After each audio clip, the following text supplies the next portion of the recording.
All right. Well, ladies and gentlemen, I'm really glad to have John here. I actually remembered him from the cafe days. So he's not a newbie, but he is respectable and a worthy. John is our feature, and he writes devotional Buddhist poems. He draws upon his 35 years of Buddhist practice, which include being ordained for 17 years in the Triratna Buddhist order and being one of the founders of the San Francisco Buddhist Center. So that's, you have an experience of worth and merit there. John has been nominated for this year's Numata Innovation and Visionary Award, a cultural award in Japan, for his first book of poems and lino-cut art prints. The name of the book is Hope from the Pure Land Way in Unnerving Times. How appropriate is that? Well, thank you so much, Dan. Thank you, everybody. It's great to see so many familiar faces again. I'm sorry I've been away for so long. And thank you, Sally, for recommending me to be a feature. So I'm going to pause just a moment and explain a little bit of, oh, am I too soft? That's good. Okay. I'll take just a moment and explain a little bit about the context of the devotional Buddhist poems that I write. I write poems having to do with the Pure Land way of Buddhism. This is a path where we acknowledge that we are a foolish being and that we need the help of a Buddha if we ever wish to become enlightened. The Buddha who is vowed to help us is named Amitabha Buddha. He accepts us exactly as we are and brings us to our enlightenment when this current life ends.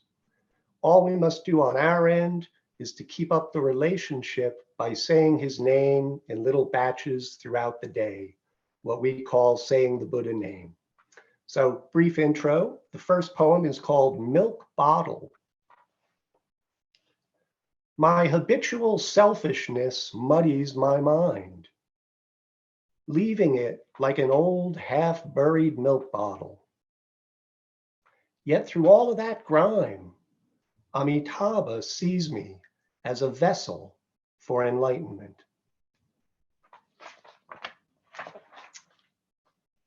This second poem, thank you. This second poem has to do with karma, and karma is just the momentum of our consciousness, the direction of which we have established through the habits of our actions, not only in this life, but in previous lives.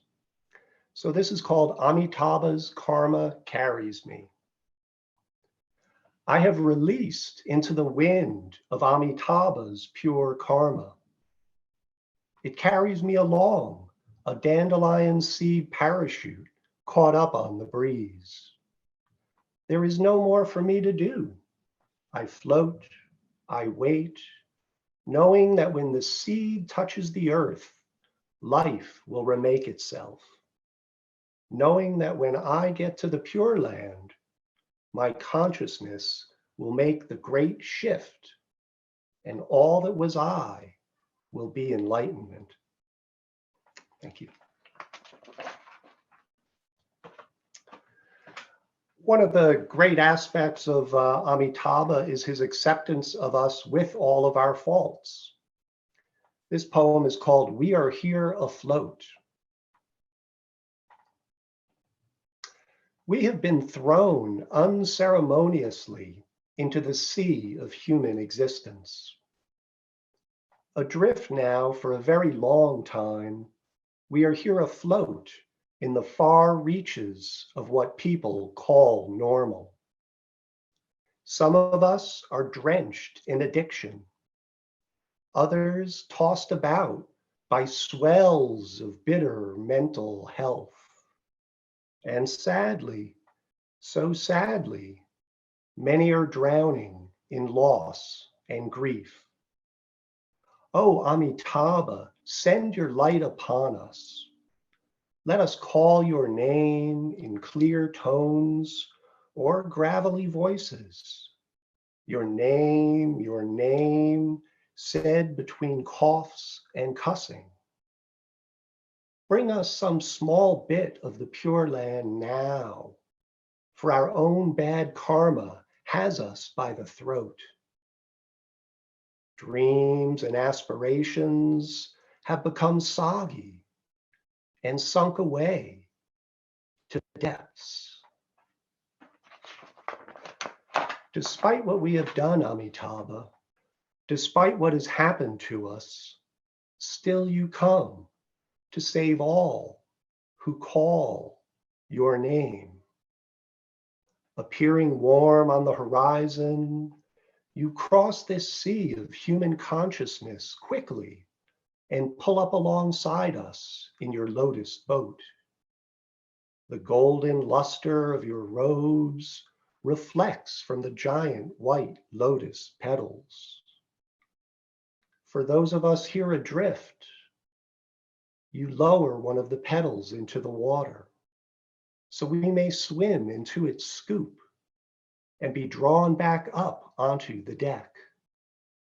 There, the lotus hull gives off a rich scent, permeating the lush robes wrapped around us. You welcome us, Amitabha, with a joyful smile. Your light falls upon us. Our hands, our faces, all begin to bear the golden radiance that marks a member of your family. It has been a rough journey, but we are safe at last, sailing with Amitabha back to the pure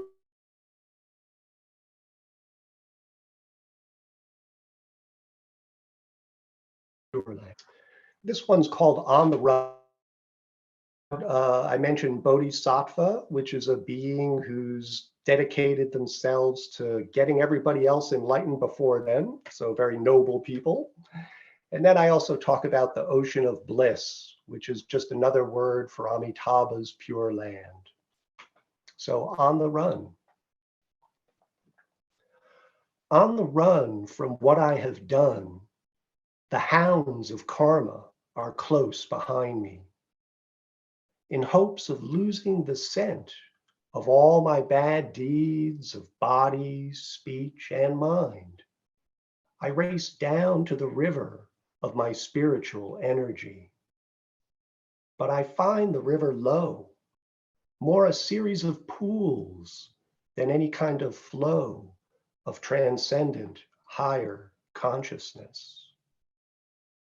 The barking gets louder, and I hurry on down the river bed, scrambling over boulders of doubt and thick clusters of rocky troubles. Despite all of my exertions, I become mud stuck in this groggy mess of confusion. I cry out for some relief. Amitabha, help me. Now, whether due to my own good karma ripening or the grace of a bodhisattva passing by, Amitabha has entered my life. He has come in low from upstream, a frothing wave rushing around my ankles, the swirling waters quickly freeing my feet and tossing aside my karmic hounds. Amitabha fills in the riverbed for me with his resolve to save those who recite his name. The buoyancy of the Buddha name lifts me up into the current of the now flowing river. Bobbing comfortably, all the many pebbles of resentments I have collected in my pockets fall now to the river bottom. No longer weighted down, my spirit becomes light, and I can stretch out my body as I float and wiggle my toes downstream toward the Pure Land. I still get scrapes and bangs and bounce off from submerged branches, but at times it also feels like I am soaring in the Buddha name, as I round another bend in this river. Now, when the white seabirds appear overhead, I'll know the ocean of bliss lies just ahead. Time to leave this muddy river for the clear waters of the sea, where in the west the sun hangs like a drum over the horizon. Amitabha. Thank you. Here's always a fun topic, mortality. This poem I wrote reflecting on when I first learned that I was going to die as a little kid. They said, "Oh, everybody dies." I said, "Everybody dies, but that means, uh-oh." So this is called "Awake to My Mortality." A deep awareness of my own mortality has run me over. It came out of nowhere, leaving me no different than a half-squashed lizard out on a desert highway. My front legs and my vanity still try to go along as if nothing is wrong. But I've lost my youthful invincibility. It's as useless as my tattered tail stuck to the splattered streak running down the road. My eyes roll around every which way, looking for an end that I know is coming. With the dark sky cupping the horizon, the deep truth of my aloneness glares at me. Then a coyote's call far too close. I find myself with no way to run from the realization that I exist, but only as briefly as a dry breeze retreating before the coming rain.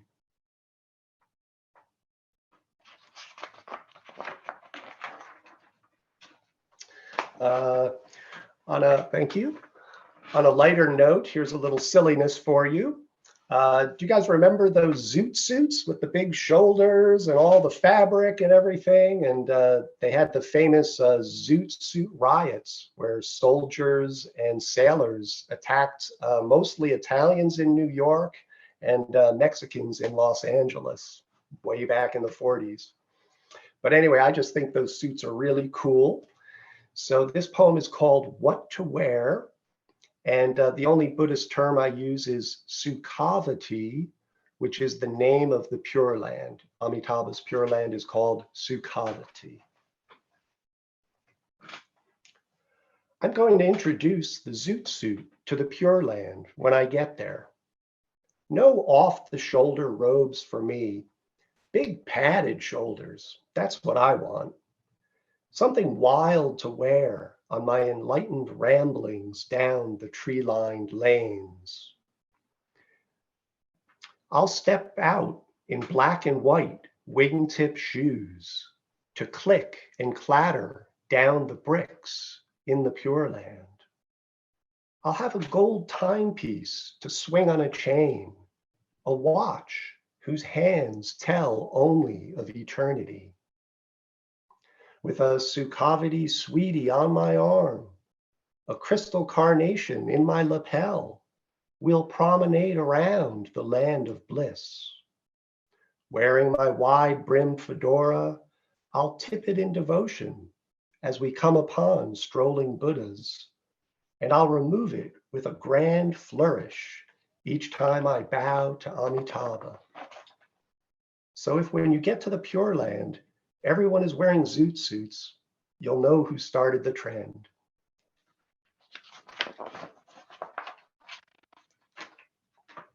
Thank you. This poem is called Trampled On. It's really about a couple of different people I knew who had a really rough time of life. So it's called Trampled On. She was a trampled on young woman. Life had already walked hard upon her. That anxious brow told of how everything was a struggle. Yet going out the door, no matter how late she might already be, she never missed making 3 quick bows to a plastic Amitabha on her little shrine. Her recitations of the Buddha name slowly polished the tiny crystals and gems she had laid out in a sliver of a moon arc. Once, during a back porch break from the crowded revelries going on inside, she said, "Amitabha is all I really have." And I think that's enough. I agreed, so we promised to meet up with each other in the Pure Land. And she is over there now.